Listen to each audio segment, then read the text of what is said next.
Good morning children, आप लोग कैसे हैं? ठीक है, आप लोगों ने जो हमने सब समीकरण बताई थी उनको कर लिया होगा। जो हमने सारणी बताई है उनको तैयार कर लिया। और जो अनुपात के सूत्र है वो भी आपको याद हो गए। बस अब हम आज करने जाएंगे बहुविकल्पीय प्रश्न। सही विकल्प चुनिए। तो जो नंबर 1 का क्वेश्चन है, 9 sec square A minus 9 tan square ए बराबर है। 4 ऑप्शन है। यदि आपको सब समीकरण याद हो गई हैं, उनके मान याद हो गए, त्रिकोणमितीय अनुपातों के मान याद हैं, तो बस आपको देर नहीं लगेगी, आप कर पाएंगे। आप देख रहे हैं कि जो क्वेश्चन नंबर 1 है ऑब्जेक्टिव क्वेश्चन, उसमें सेक स्क्वायर है और साथ में टेन स्क्वायर है और 9 भी है। तो हम रफ में इसको सॉल्व करेंगे। 9 को ले लेंगे सबसे पहले कॉमन, ठीक है, क्योंकि दोनों में 9 है। ठीक है, देखिए तो 9 हमने ले लिया इसके कॉमन, तो बचा सेक square A minus ten square ए। आपको याद आ रही होगी सेक और टेन का रिलेशन सब समीकरण नंबर 2, और हमने आपको उसके बहुत सारे रूप बताए हैं। तो पहले अपन मेन रूप लिख लेते हैं सब समीकरण नंबर 2 का। क्या है मेन रूप कि sec square A equal to 1 plus ten square A. ये है आपकी सब समीकरण नंबर 2। आप इसका यहाँ पक्षांतर कर लें तो क्या मिलेगा हमको, sec square A minus ten square A equal to 1। इसकी जो वैल्यू है वो क्या मिल गई आपको, 1 मिल गई सब समीकरण नंबर 2 अप्लाई करने से। बस आप यहाँ मान रख दीजिए, 9 तो है ही और इसका मान कितना हो गया, 1 हो गया। तो आपका 9 का गुणा 1 से करेंगे तो कौन सा आंसर आ गया, 9। और ऑब्जेक्टिव कौन सा इसमें सही होगा आपका, बी। तो आंसर इज 9। ठीक है, बी ऑप्शन आपका राइट है। आप सेकंड देखें, आप ये आपको सारे क्वेश्चंस को पहले सॉल्व करना है, मन से कुछ भी आंसर बिल्कुल नहीं लगाना है। सारे क्वेश्चंस को आप रफ में सॉल्व करिए, बहुत पेशेंसफुली सॉल्व कीजिए क्योंकि वो आप सभी पढ़ चुके हैं। तो 1 प्लस टेन स्क्वायर ए अपान 1 प्लस कॉट स्क्वायर ए। देखिए आप इसके स्ट्रक्चर को बहुत ध्यान से देखेंगे। अंश में है 1 प्लस टेन स्क्वायर ए और हर में है 1 प्लस कॉट स्क्वायर ए। कुछ याद आया? ठीक, सब समीकरण नंबर 2 क्या है, सेक स्क्वायर ए बराबर 1 प्लस टेन स्क्वायर ए। और सब समीकरण नंबर 3 क्या है, 1 प्लस कॉट स्क्वायर ए बराबर कोसेक स्क्वायर ए। ठीक, लिख के बताती हूँ मैं। ये होता है सेक स्क्वायर ए बराबर 1 प्लस टेन स्क्वायर, मतलब इसकी वैल्यू हो जाएगी 1 प्लस टेन स्क्वायर की वैल्यू कितनी लिख लेंगे हम, सेक स्क्वायर ए। और सब समीकरण नंबर 3 से ये 1 प्लस कॉट स्क्वायर ए की वैल्यू हो जाएगी कोसेक स्क्वायर ए। ठीक है, ये आपका क्वेश्चन था। तो 1 प्लस टेन स्क्वायर ए को हमने लिख लिया सेक स्क्वायर ए, बटे तो हमने भी बटे लगा लिया। और 1 प्लस कॉट स्क्वायर ए की वैल्यू कितनी है, कोसेक स्क्वायर ए, हमने लिख लिया कोसेक स्क्वायर ए। ये आया हमारे पास। ठीक, अब हम सेक को कॉस में बदल दें और कोसेक को साइन में, क्योंकि सेक और कॉस जो होते हैं वो व्युत्क्रम है और कोसेक और साइन व्युत्क्रम है। तो सेक को हम क्या लिख सकते हैं, हमने आपको फार्मूला बताया था सबसे पहले वाले वीडियो में कि जो सेक है वो क्या होता है, 1 बटे कॉस। तो सेक स्क्वायर ए को लिख सकते हैं 1 बटे कॉस स्क्वायर ए। इसके भी बटे, कॉसेक को हम इसी प्रकार से लिख सकते हैं 1 बटे साइन स्क्वायर ए। ये आया आपके पास, बटे के बटे हैं। हम आपको बता चुके हैं कि बटे के बटे आपको कैसे सॉल्व करना है। देखें फिर से, 1 बटे कॉस स्क्वायर ए ऐसे लिख लें, ये बीच वाले बटे को हमने बदला गुणा के चिन्ह में, तो ये वाली संख्या पलट जाएगी। साइन स्क्वायर ए अंश में आ जाएगा बटे 1 बीच, और साइन स्क्वायर ए का गुणा 1 से किया तो 1 यही आया आपका, कॉस स्क्वायर ए का गुणा 1 से किया तो ये आया। और साइन ए बटे कॉस ए, आपको फॉर्मूला पता है, इसका वर्ग हमने निकाल लिया कोष्ठक के बाद, दोनों में वर्ग था इसलिए। और साइन बटे कॉस क्या होता है, टेन होता है। ये आ गया आपका टेन स्क्वायर ए। देखिए है ऑप्शन में अपने, देखिए ऑप्शन नंबर डी मिला आपको, ये आपका आंसर हो गया। ओके, पूरा सॉल्व किया आपने रफ में और फिर आपने आंसर निकाल लिया। ठीक, अब देखिए थर्ड वाला, थर्ड ऑब्जेक्टिव में देखें आप, 2 tan 30 अपान 1 प्लस टेन स्क्वायर 30। ठीक है, तो अब हम देख रहे हैं कि इसमें सब समीकरण नंबर 2 भी लग जाएगी। 1 प्लस टेन स्क्वायर 30 की जगह हम लिख सकते हैं सेक स्क्वायर 30, या फिर दूसरी मेथड है कि हम इनके मान रख दें। tan 30 डिग्री की वैल्यू हमने यहाँ की है, आप बताएं आपको याद है tan 30 कितना होता है, सोचे सोचे। tan 30 का मान कितना आएगा, याद आया कि नहीं आया? नहीं याद आ रहा? आएगा, आप दिमाग लगाएं। tan 30 की वैल्यू होती है 1/3। तो हम पहले मान रख के बताते हैं, क्योंकि मान रख के ये भी हो जाएगा और आपका फोर्थ भी हो जाएगा।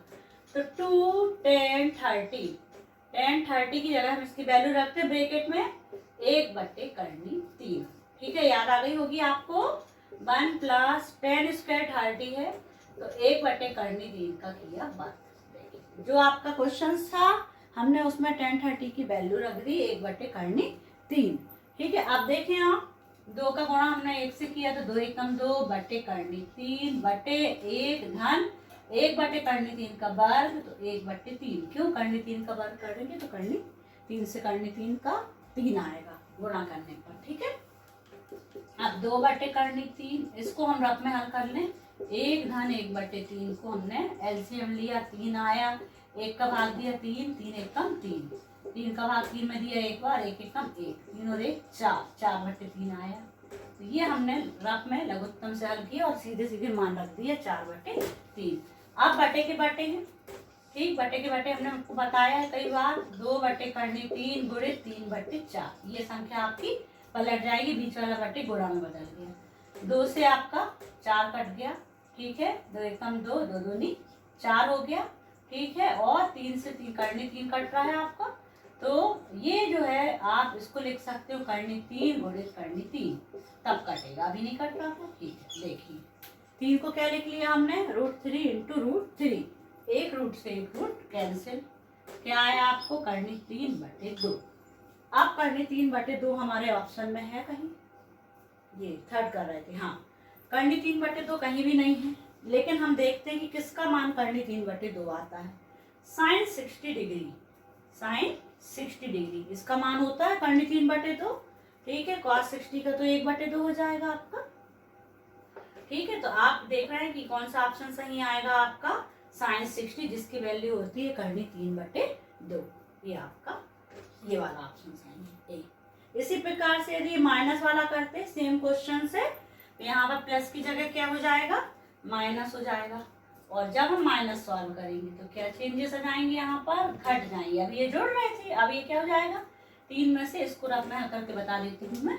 ये हम लघुत्तम ले लेंगे यहाँ पर, तो 1 का भाग देंगे 3, 3 एकम 3 ऋण 3 में से 1 घटेगा तो आएगा 2/3। यहाँ पर आपका 2 आ जाएगा। ठीक है, और 2 आने से क्या चेंजेस होगा, ये आपका पूरा हल कर लो आप। 2/3 गुणित 3/2, 2 से 2 कैंसिल, और 3 को लिख लेंगे हम करनी 3 गुणित 3, लिख सकते हैं कि नहीं, 3 को हम √3 × √3 लिख सकते हैं। √3 से √3 कैंसिल, आपको क्या मिला, केवल √3 मिला। अब √3 किसकी वैल्यू होती है, आप देखें cos 60, cos 60 की वैल्यू नहीं होगी। cos 60 की वैल्यू कितनी होती है, 1/2, जो कि sin 30 के बराबर होती है। sin 60 करनी 3/2 होता है। tan 60 होता है करनी 3, यस। √3 की वैल्यू की tan 60 की वैल्यू कितनी होती है, करनी 3, और ये भी हमारा करनी 3 आ रहा है। Which option is right, option number C. ठीक है, सी इज राइट आंसर। ठीक, tan 60। तो ये आपने ऑब्जेक्टिव क्वेश्चन देखे होंगे। देखिए आप इनको बहुत अच्छे से करेंगे, सॉल्व करेंगे तो आपको इनके आंसर मिलते जाएंगे। एक ऑब्जेक्टिव और है, मैं बताती हूँ आपको। देखिए इसी तरह देखो, हमने एक ऑब्जेक्टिव और लिया है 5th नंबर पे। sec a + tan a एक ब्रैकेट में है और दूसरे ब्रैकेट में 1 - sin a, और बीच में है इनका मल्टीप्लाई, कुछ साइन नहीं तो मल्टीप्लीकेशन है। अब इसमें से देखिए आप, ये पूछा किसके बराबर है, अब हम बिना सॉल्व किए बिल्कुल भी नहीं बता पाएंगे कि इसमें से कौन सा ऑप्शन सही है। तो इसको हम सॉल्व करेंगे रफ में, और रफ में सॉल्व करने का तरीका देखें आप। ये है आपका पहले ब्रैकेट में sec a। सबसे बड़ी बात है sec tan आते हैं जब, तो आप इनको साइन और कॉस के रूप में लिख लें। तो sec को हम लिख सकते हैं 1/cos, ठीक, 1/cos a, धन है तो धन लगाया, और tan को लिख सकते हैं sin a/cos a, इसको हमने लिख लिया sin a/cos a। ठीक, और दूसरे ब्रैकेट में तो ऑलरेडी साइन के रूप में है, इसको वैसे लिखा रहने देंगे। ठीक है, अब हम देख रहे हैं ये आपका बटे है, तो इसमें लघुत्तम लेंगे तो कॉस ए ही आएगा और ऊपर वही की वही जाएगा आपका ये, और ये है 1 माइनस साइन ए, इसके अपान में 1 कर सकते हैं। ठीक है, अब हम देख रहे हैं एक ब्रैकेट में हमको, एक ब्रैकेट में आप ऐसा लिख लें 1 प्लस साइन ए, एक ब्रैकेट में अलग कर लें और दूसरे ब्रैकेट में कर लें 1 माइनस साइन ए, और अपान पूरे का इकट्ठा कर लें कॉस ए, ये आ गया। अब आपने फॉर्मूला पढ़ा है 9th क्लास में, एक ब्रैकेट में ए धन बी और दूसरे ब्रैकेट में ए ऋण बी हो तो एक आपकी सर्वसमीका लगती है ए स्क्वायर माइनस बी स्क्वायर। ये सूत्र की बात कर रही हूँ मैं।